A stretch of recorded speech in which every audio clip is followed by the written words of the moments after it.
We're finishing up the standard assortment of Kingpin Marvel Legends figures today with the character that I know, well, nothing about. I know what he is, but I mean, I've never seen him until this figure came about. So today we're taking a look at the really goofy looking Red Goblin figure. And I say goofy because, well, he's goofy looking, but it still doesn't look like a bad figure. I'm definitely interested to get into this one.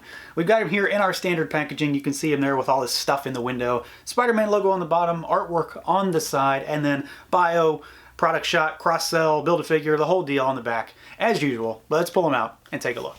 And here he is out of the package, our Red Goblin figure, which again is a character that, frankly, I didn't even know existed until this figure was announced, and then I later found out that it is Norman Osborne with the Carnage symbiote, which, I mean, it's pretty obvious when you hear that that's what it is, but frankly, that just seems absurd.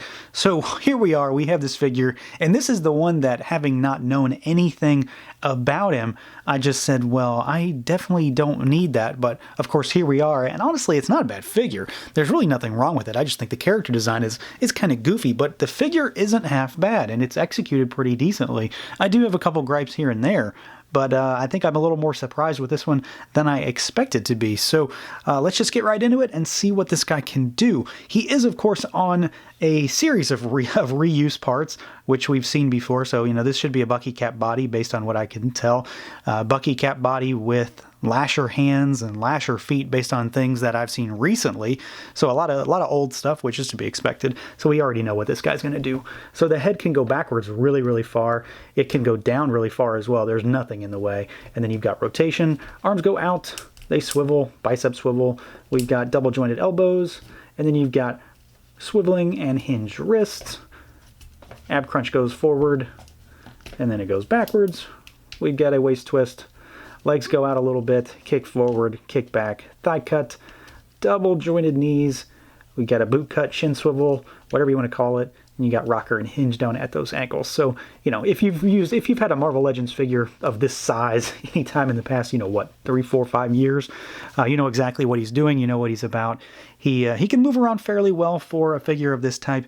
I would always like to see a little bit more in a character that is a symbiote, but this guy's obviously meant to be similar to Carnage, and this is the same body he has, so I guess I'm not going to fault him too much. Now, while his articulation may be nothing new, he's definitely got a unique look. There's no doubt about it, and it pretty much Now, while his articulation may be nothing new, he definitely has a unique look, and honestly, it lends to a pretty decent figure. He does have one big problem, which you may already know what I'm going to be talking about, but he's got one big problem that, frankly, I don't like, and I wish they would have changed. But overall, I do think he looks pretty decent. We've obviously got a very, very obvious, when you know about it, it's very obvious. This is Green Goblin plus Carnage, so you've got the red body, black outlines, you've got all the black detail, and then, of course, you've got that very Green Goblin head, not to mention the fact that you've got all the symbiote tendrils that are spawning off of him.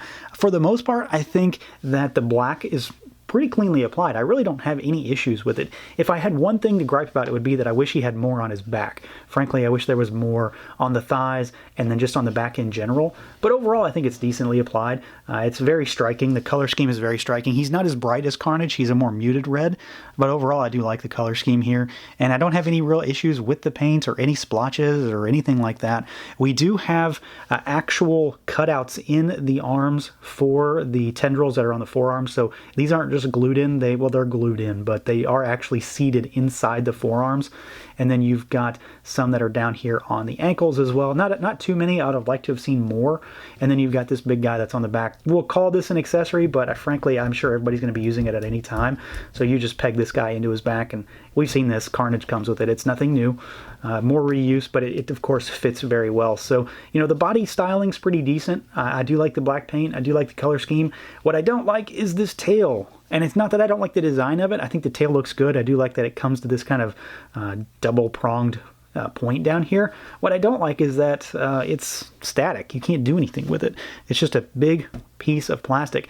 And honestly, it hangs just a hair too low. So it does impede him sometimes, not every time. It does impede him sometimes when you're making him stand, but it definitely does help him to balance a little better when you've got him in certain poses. So it's kind of a double-edged sword. It hurts him, but it also sometimes helps him in my experience. I just think that it's a little too low. You know, you might be able to heat it up a little bit, but I think something this rigid and thick is going to return to that shape no matter what.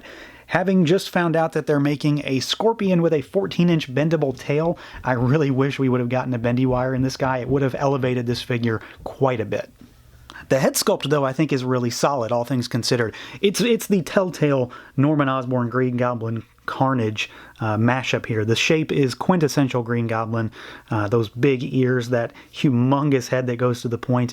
The paint on it's pretty solid. I don't have any real gripes, although I have seen a number of sources when I've gone back to kind of look at some artwork on this guy where his lower jaw is a lot more black in many, many instances. I did find some where it is solid red like it is here, but more often than not it was black. So I'm not sure if that's an error in any capacity. It's just a thing I've noticed. I'm not really concerned about it one way or another. However, I do think a little paint down there would help bring it out, because sometimes it gets lost when you're kind of looking at him dead on. You kind of lose that chin into the red that's on his chest. You can pull this down a little bit, and the mouth is actually fully painted inside. It's just kind of a yellow-orange, but it's painted. It's not a hinge jaw or anything, but it's rubbery, so you can pull it down. Otherwise, I don't have any real gripes about this head sculpt. It's unique, it's different, it's weird. It's got a lot of paint on it, all things considered. A lot of blacks, the yellows, the white for those big bushy eyebrows. It's a cool looking head sculpt. It's weird.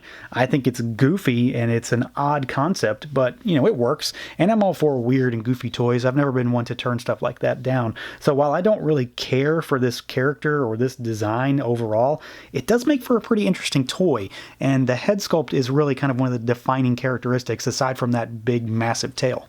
Now, as far as accessories goes, if you don't count the back tendril piece, which frankly I don't, you've got one. You've got this bomb, and it's very, very Green Goblin centric. It's obviously a mashup of the two power sets. So you've got the pumpkin bombs from Green Goblin with the symbiote from Carnage wrapped around it. And frankly, I like the design. You've got those big bushy kind of white eyebrows. You've got the black tendrils flowing up the sides, and then the orange bottom for the pumpkin aspect of it.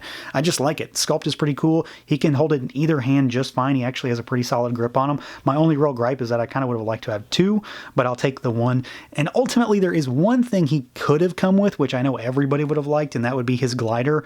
But I'm kind of over the fact that we would get something like that without it being at a much higher price point. For a standard figure, I'm pretty happy with getting this thing. It's a unique accessory, and I think it works really well for him. So overall, while I really don't care about the Red Goblin or this design or anything like that at all, when it comes to Spider-Man stuff, I'm all about Spider-Man and just the regular symbiotes. I don't need anything like this.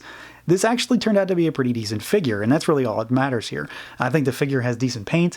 I like the back tendril piece. I like the tendrils that are on the body. I like the head sculpt, despite the fact that it is, of course, really weird and goofy. The paint apps are pretty solid. He does come with that pretty snazzy pumpkin bomb symbiote mashup. The only real negative to speak of for me personally is the fact that he is on a old body and he has that rigid tail.